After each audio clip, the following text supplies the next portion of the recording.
Hi everyone! We have harvest from the farm.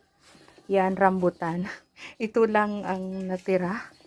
Supposedly, ano, we have lots of, bunga eh.